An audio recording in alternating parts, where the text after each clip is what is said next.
Allez, c'est parti. Bonjour à tous. Donc, du coup, aujourd'hui, on retrouve Vincent Estignard, qui est mon invité guest star. Il ne se présentera pas comme ça, mais en tout cas, moi, c'est comment je le vois, parce que je ne vous le cache pas, je ne le connaissais pas personnellement depuis ce matin. Et juste un petit message sur Instagram où il m'a répondu rapidement en me disant c'est avec grand plaisir. Donc voilà, donc déjà, j'aime ce tempérament-là. Est-ce que tu peux, pour les gens qui ne te connaissent pas, te présenter rapidement, Vincent? Moi, je suis kiné d'abord depuis 2000, ostéopathe depuis 2005 et posturologue depuis 2003-2004, je me souviens plus.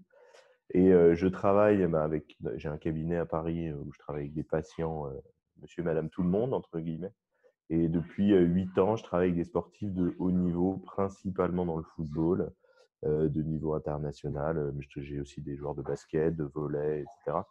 Et on essaye de rééquilibrer la posture et le système postural pour donner un socle performant, une base d'appui pour le geste sportif qui soit équilibré et qui permette d'avoir un geste optimal et d'amener une prévention, d'augmenter le taux de prévention en plus de tout ce qu'on peut faire au niveau spécifique, au niveau articulaire, au niveau musculaire, en thérapie type kiné, ostéo ou en prépa physique. Ah, super. Donc, moi, ce qui me plaît dans ton discours, et ça va vraiment parler aux gens, c'est que moi qui ai connu, on en a parlé un peu en amont, la préparation physique un peu de haut niveau quand j'étais préparateur physique à l'ASS, au centre de formation, c'est que les gens ont l'impression, quand on dit monsieur et madame tout le monde, ce n'est pas du tout réducteur, mais c'est le cas, Pas du tout. c'est que ces gens-là ne peuvent pas bénéficier des mêmes traitement, entre guillemets, que des gens au niveau professionnel. Et là où moi, je suis content, c'est que dans toi, la pratique que tu apportes en termes de posturologie, c'est que tu le fais vraiment pour tout le monde. Donc après, je pense que ce n'est pas fait exactement de la même façon, mais c'est vraiment pour montrer aux gens que, en fait, la posturologie, ce n'est pas juste pour les gens qui sont sportifs de haut niveau et que ils doivent être préparés et équilibrés, mais c'est vraiment pour tout le monde parce que c'est la base de tout. Donc, est-ce que tu peux, pour les gens qui ne connaissent pas trop la posturo, faire juste un résumé? Ça veut dire pourquoi la posturo?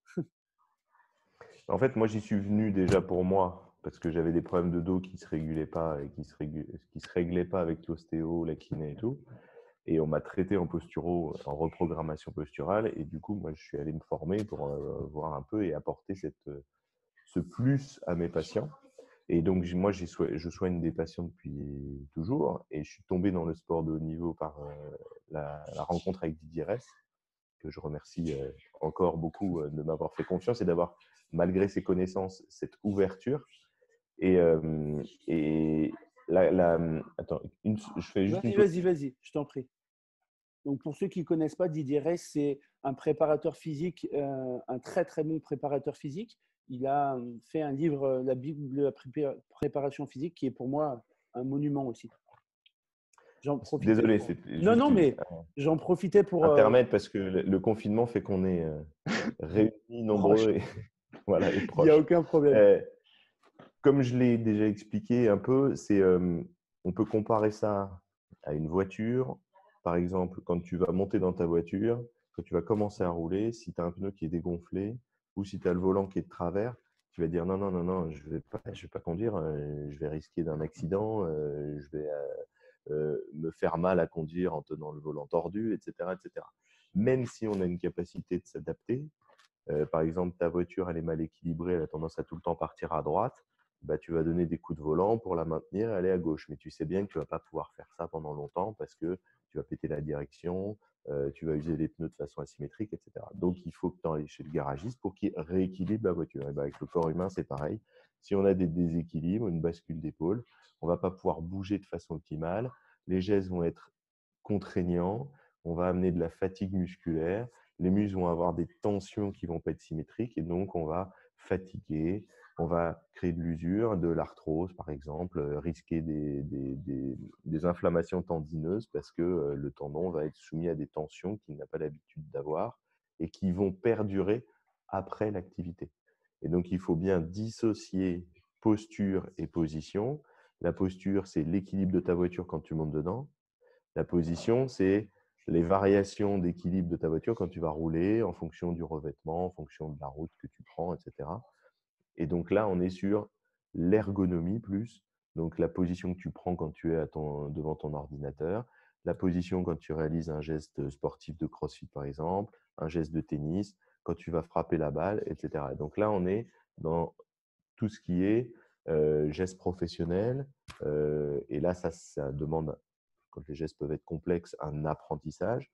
Et pour travailler sur la récupération, sur les conséquences de contraintes d'un geste sportif, ben, il y a les étirements, il y a l'hydratation, l'alimentation, le sommeil, voilà.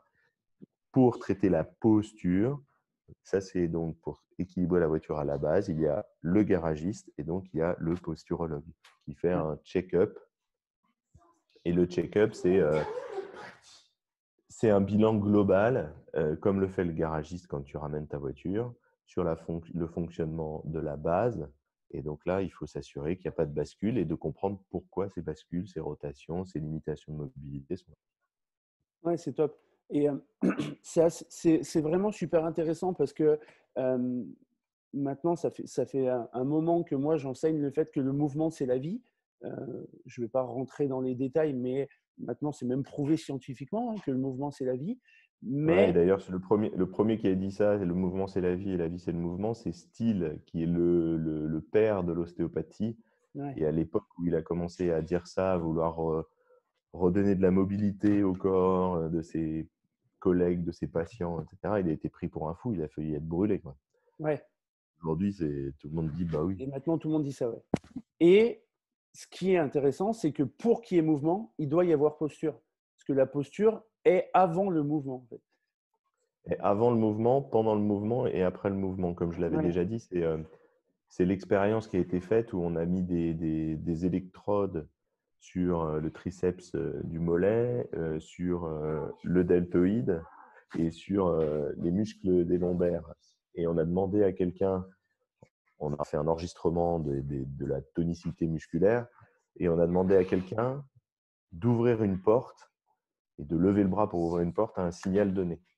Et le premier muscle qui se contracte au moment où le signal arrive, bah, c'est le muscle du mollet. Parce que quand on sait bien que si on lève le bras, on va être entraîné vers l'avant et le muscle du mollet prépare ça déjà. Donc c'est sûr que si la posture et le système musculaire n'est pas équilibré, bah, la stabilisation du mouvement qui va suivre et qui va se faire sur cette posture bah, sera moins bonne aussi. Donc ça va demander plus d'énergie et ça va souvent demander dans un geste qui doit être par exemple fluide comme dans un sport de lancer, ça va demander une intervention du système volontaire pour compenser les petits déséquilibres qui vont arriver et on va perdre de cette fluidité. Et si on perd de la fluidité, on perd de la répétitivité et donc bah, du résultat dans la performance que l'on cherche. ouais, d'accord. Si maintenant, et je pense que tu as dû connaître en gros ces problèmes-là, c'est que est-ce que tu n'as pas l'impression que la posturologie, les gens qui viennent te voir, je parle plus de monsieur et madame tout le monde parce que après à haut niveau, c'est peut-être pas moins le cas, quoique. Est-ce que tu n'as pas l'impression d'être un peu le dernier maillon de la chaîne et en gros, tu es ma dernière chance, sinon je vais me pendre, quoi. Ouais, les trois quarts des patients qui viennent, ils viennent avec des dossiers comme ça, avec des radios, des scanners. Effectivement, on est un peu la dernière chance parce que on a fait le tour de tout ce qui est connu aujourd'hui par recommandation, etc. Et que finalement, on rencontre un copain qui nous dit ah, mais tiens, mais moi j'ai vu un monsieur ou une dame qui fait de la posturo, ça m'a vachement aidé, ça m'a guéri, ça m'a soulagé, peu importe. Et tu devrais essayer. Et c'est dans cet état souvent que les gens viennent. Ouais. Ça, c'est en train de changer parce que les gens Ah oui. commencent à comprendre que bah, équilibrer le socle, quand tu construis une maison, tu commences pas par le toit, tu commences par les fondations. Et donc, ça, c'est en train de changer. Et moi, il y a des patients qui sont maintenant éduqués et qui viennent une fois tous les 6 mois, parce que c'est ce que je recommande pour des gens qui sont reprogrammés et qui travaillent bien. Mais c'est ce que je recommande pour qu'il y ait une stabilité et s'assurer qu'ils restent dans cet état d'équilibre. Et il y a des gens maintenant qui viennent même parfois sans pathologie et sans problème pour dire, voilà, moi je veux équilibrer la base, je veux faire un bilan parce que je sais que ça va m'apporter pour ma pratique sportive ou pour ma vie quotidienne et pour éviter d'avoir des pathologies plus tard. Quant à la différence entre monsieur et madame tout le monde et les sportifs de haut niveau, au niveau du bilan postural, il n'y a pas de différence. Seulement, on ira un peu plus dans la performance du système, notamment la qualité de mobilité d'information des yeux, la qualité de sensibilité, de réactivité du pied, etc., chez les sportifs de haut niveau que chez monsieur et madame tout le monde. Ça demande quand même un investissement. Il y a des choses à faire au quotidien pour équilibrer sa posture. Et on sait très bien que monsieur et madame tout le monde ont peut-être un peu moins. Donc ça, il faut aussi, avec l'habitude ou en questionnant ou en améliorant un petit peu le programme à faire en fonction des séances et de l'évolution des patients et de leur capacité à s'investir, les gens n'ont pas forcément tous envie de mettre 15 minutes tous les jours pour leur posture, alors qu'ils font déjà plein d'autres choses. Ils ont le Ouais. droit, hein. Ouais. Ça pas une éducation et peut-être que dans 20 ans, tout le monde mettra 15 minutes tous les matins à faire ses exercices des yeux, à mettre ses semelles. Toi qui as fait l'Institut IP, à travailler avec la balle, avec le neurospike, à faire ses exercices de réflexes archaïques, etc. Peut-être que ça sera une éducation et que tout le monde le fera. Après, on va un peu plus loin avec les sportifs de haut niveau dans les exercices. Ouais. Après, ça me fait basculer vers deux petites questions. La première, c'est, ben, tu as répondu un peu déjà, mais est-ce que toi, quand tu as une personne, est-ce que tu donnes des exercices, on va dire, et une programmation aux gens, ou c'est juste en cabinet, toi, tu leur fais faire des choses, et comme un ostéo, par exemple, ben, tu le revois 6 mois après, mais tu n'as pas forcément d'exercice à donner à ta patientèle? On a discuté juste avant là, de commencer l'enregistrement de cicatrices. Pour donner un exemple simple, si vous avez une cicatrice, si tu as une cicatrice, elle va perturber, on va prendre plutôt une cicatrice ici. Si tu as une cicatrice ici, le muscle qui est en dessous va modifier sa tension par réflexe. Donc, tu vas avoir un déséquilibre. Il ne suffit pas de masser ou de tirer sur la cicatrice pendant la séance de bilan que je fais quand je suis avec les patients pour qu'elle soit traitée, pour qu'elle ne crée plus ce déséquilibre et cette perturbation. Il va falloir que le patient mette de l'huile essentielle, la masse, tous les jours pendant un certain temps. Et donc ça, c'est quelque chose à faire. Ce n'est pas un exercice, mais c'est permettre à cette zone perturbatrice de ne plus l'être. Et tant qu'on ne l'aura pas fait, tu peux faire des étirements du grand pectoral, tu peux travailler des abaissements d'épaule avec des autograndissements et tout. Ça ne changera pas la modification de tension du muscle liée à cette cicatrice perturbatrice parce que cette cicatrice se perturbe en permanence. Toi, tu vas faire un étirement qui va durer X temps, très court, et tout de suite après, la cicatrice, elle va continuer à créer cette perturbation. Le muscle, il va rester dans cet état de tension. Il faut quand même du temps et il faut s'assurer qu'il n'y ait plus de perturbation et du temps pour qu'il y ait une rééquilibration, notamment au niveau de la sensibilité du fuseau neuromusculaire, donc là au niveau vraiment profond. C'est quelque chose qui demande de l'investissement. Ça prend 1 minute par jour, mais si tu ne le fais pas, tu n'auras pas d'équilibre, de correction à ce niveau-là. D'accord. Et du coup, Et la deuxième… Vas-y, vas-y. Pardon. il y a ça pour les autres entrées de la posture, les yeux. Si tu n'as pas une convergence équilibrée, eh ben, il faudra faire des exercices. Si tu ne fais pas tes exercices, tu ne récupéreras pas une convergence équilibrée. Pour les pieds, il faut porter les semelles. Ce que je te disais, il y a des cailloux dans les chaussures. Il faut enlever tous les cailloux. Et si tu en laisses un, tu auras toujours une compensation, un déséquilibre, des contraintes, etc. D'accord. Mais ce n'est pas des exercices spécifiques. Les seuls exercices qu'on fait faire, c'est pour équilibrer les réflexes archaïques. Oui, c'est ce que j'allais dire. Voilà. Un réflexe archaïque, c'est des mouvements réflexes qui viennent du bébé, qui n'ont pas été intégrés, qui n'ont pas disparu. Le premier réflexe, un des plus faciles à comprendre, c'est le réflexe de succion. On met un truc dans la bouche du bébé, il va téter. Nous, aujourd'hui, on met un truc dans notre bouche, on ne tète pas parce que le réflexe a disparu. Et ben, il y a des réflexes comme ça qui jouent sur les muscles du corps, qui peuvent rester et donc qui vont se déclencher de façon anarchique et qui vont perturber le geste sportif ou le geste quotidien, crée des déséquilibres, crée des contraintes. Et là, il faut faire des mouvements rythmiques et des mouvements spécifiques pour réintégrer ces réflexes. Cool, super. Avant la deuxième partie de la question, tu as parlé de semelles. Donc, moi, je connais parce que je m'intéresse à ce que tu fais, mais pour pas que les gens qui vont nous écouter pensent que c'est forcément des semelles, on va dire, orthopédiques. Est-ce que tu peux nous en dire un peu plus sur ces semelles? Alors, déjà, physiologiquement, on devrait tous être tout nus dans la forêt. Donc, ça aide pour le côté alimentaire, de manger des choses saines qu'on trouve sur place, pas forcément manger beaucoup tout le temps parce que certaines fois on trouve rien à manger, etc. Et ça joue sur le côté stimulateur et performance, notamment de tout ce qui est les mains et les pieds.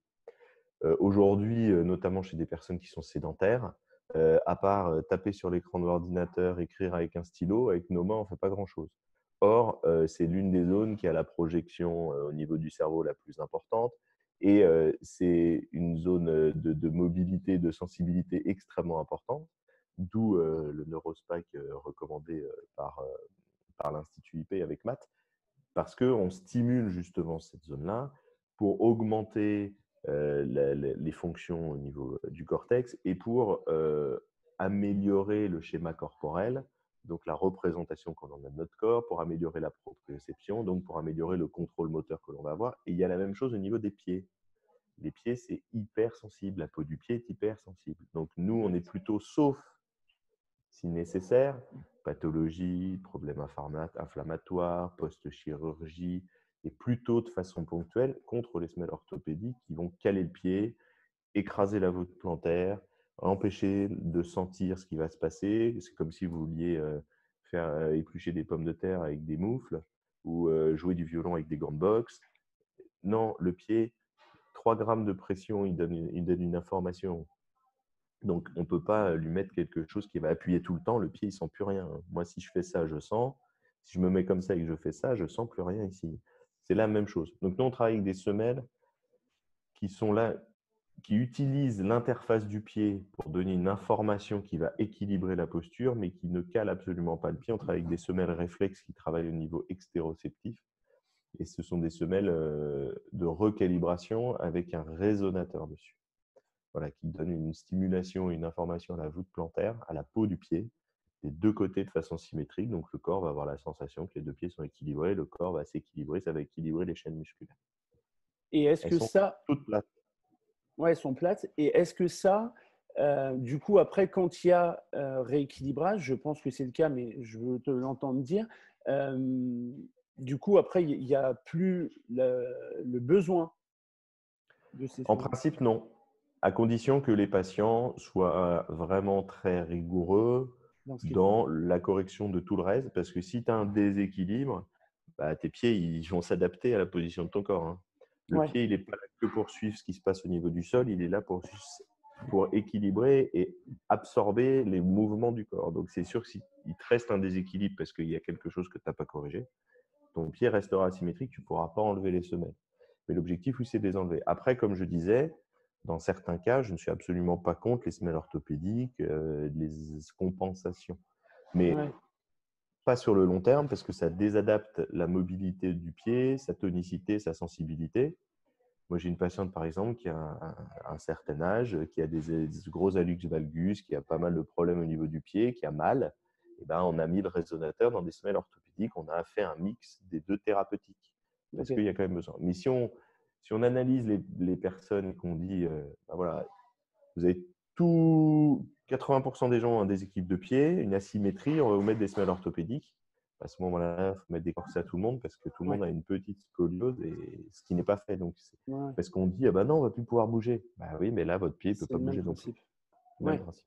Ok. Je vais sur la deuxième partie de ma question. Et ça, en plus, c'est quelque chose que je voulais te poser, mais en plus, tu l'as amené, donc ça, c'est sympa. Qu'est-ce que toi, t'en dis et comment tu peux analyser ça et arriver à amener ça auprès des gens, que ce soit sportif de haut niveau ou monsieur et madame tout le monde, de proposer des choses qui paraissent très bêtes, très simples, mais qui s'éloignent du geste sportif ou de ce qui nous motive. Je m'explique, moi, en CrossFit, euh, je propose et j'essaie de travailler un peu sur des choses en échauffement, par exemple, au niveau neuro. Mais des fois, c'est dur comment dire, à ce que les gens puissent aller là-dedans parce qu'en fait, ça paraît tellement trop simple de juste jouer avec une balle que ils ont du mal à aller là-dedans parce qu'au final, c'est trop simple. Est-ce que tu vois un peu ce que je veux dire et si tu peux me... Après, je peux comprendre, les gens, ils viennent dans ta salle pour faire du sport et toi, Ouais, tu leur demandes de faire rouler une balle dans leurs mains. Donc, eux, ils ont envie, peut-être ils ont une vision de je veux prendre soin de ma santé, je veux peut-être avoir un corps plus beau, etc. Et puis, je dois faire rouler une balle entre mes mains. Moi, ce que j'essaie de faire, c'est toujours de leur donner un exemple pour leur montrer que c'est utile ce qu'ils vont faire. ouais, Par exemple, pour le déséquilibre de posture, moi, je mets toujours le patient devant une glace. Donc, ils se regardent et je leur dis qu'est-ce que vous voyez? Ils disent bah, je me vois moi. Et en fait, ils sont comme ça. Bah, je me vois moi. Bon, et je leur dis regardez vos épaules. Oh mais j'avais jamais vu. Et en fait, tous les jours, ils sont devant la glace à se coiffer, à se raser, ce qu'on veut, et ils n'ont jamais vu qu'ils étaient comme ça. Mais parfois, c'est vraiment aussi flagrant que ça, hein. ouais, ouais, Donc là, je leur dis, est-ce que vous pensez que c'est bien? Parce que vous imaginez bien là que c'est tout fermé.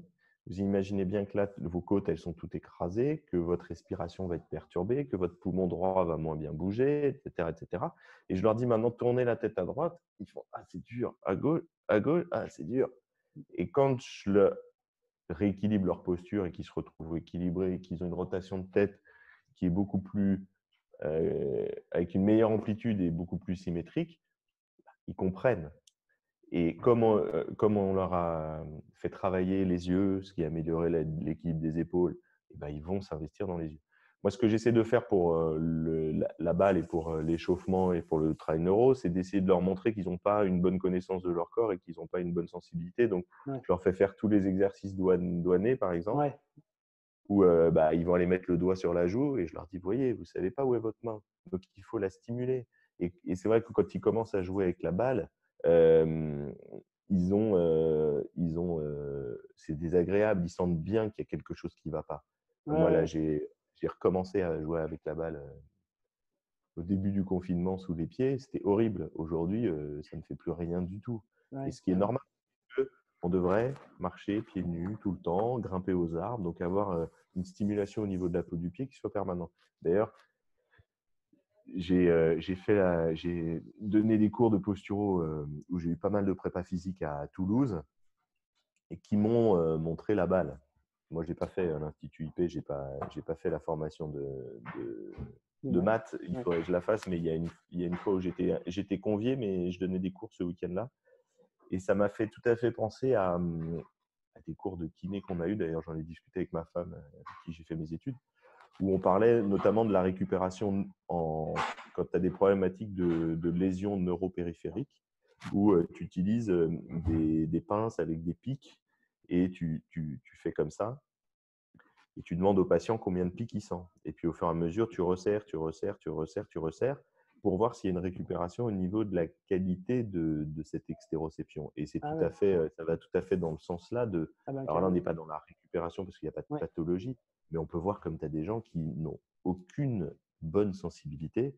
Et donc, relancer ça, ça va leur permettre forcément d'avoir des gestes qui vont être plus précis, d'avoir des gestes qui sont donc moins contraignants, qui utilisent moins d'énergie, etc., etc. C'est vraiment recadrer le corps, recréer une conscience du corps, la proprioception, comme les quick maths, c'est pas du tout tenir en équilibre sur un bosu, etc., etc.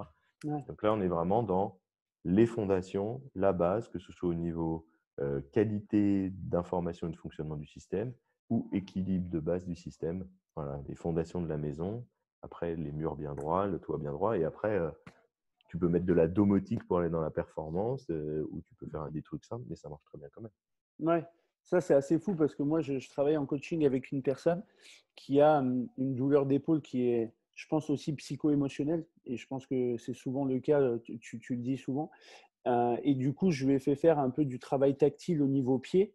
Et tu vois qu'en fait, elle a un réflexe d'enfant. Ça veut dire que la première chose qui s'est passée quand elle a massé le pied, c'est il n'y a pas eu de… En gros, c'est pas que le pied qui s'est crispé, mais c'est venu jusqu'au niveau faciès.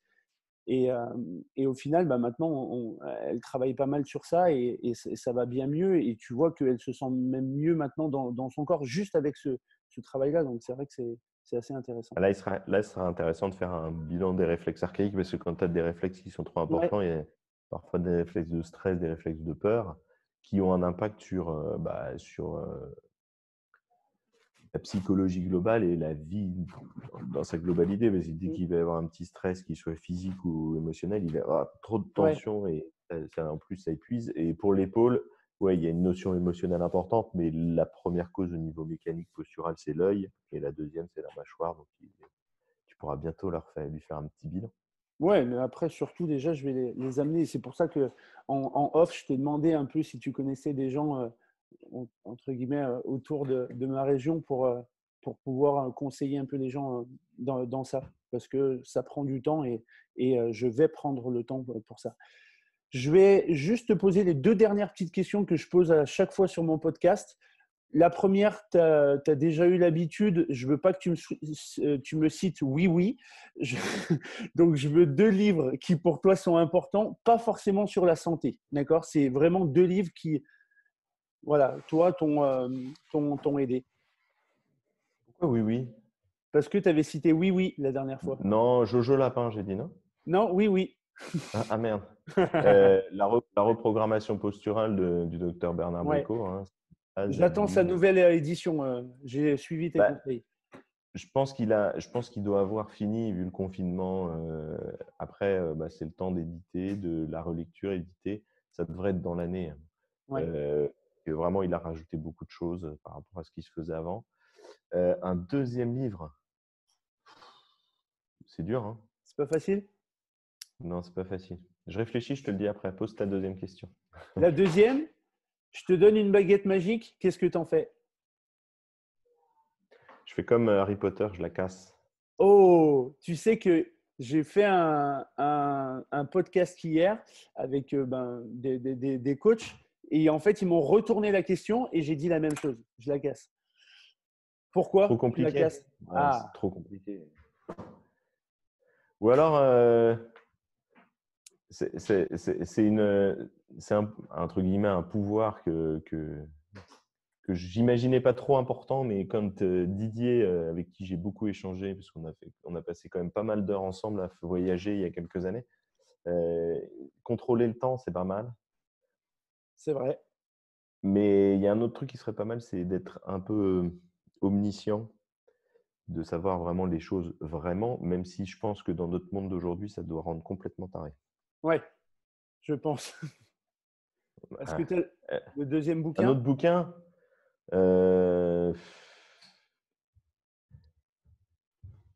un autre bouquin, non, Non? il n'y a que Bernard. D'accord, ben, c'est parfait. Eh ben, Vincent, je te remercie du temps que tu m'as Sinon, ouais, accordé. tu peux mettre, ouais, c'est vrai, tu peux mettre les fascicules qui d'ailleurs sont gratuits sur le site de l'IMP de Paul Landon sur les réflexes Ah oui, archaïques. Paul Landon, c'est vrai. Voilà. D'accord. Eh ben, super. C'est santé sans être santé. Ouais, mais c'est top. Eh ben, un grand merci encore une fois. C'est vraiment sympa du temps que tu nous as accordé. J'espère que beaucoup de monde écoutera et regardera ce podcast parce que tu vulgarises des choses qui peuvent être complexes pour les gens et ça, c'est vraiment top. Un grand merci à toi, Vincent. Merci à Et toi pour ton invitation ben, c'est avec plaisir. et ton ouverture. Ben, c'est très gentil. J'espère te croiser très bientôt. Avec grand plaisir. Je te dirai quand je passe à Lyon. Avec plaisir. Merci, Vincent, en tout cas.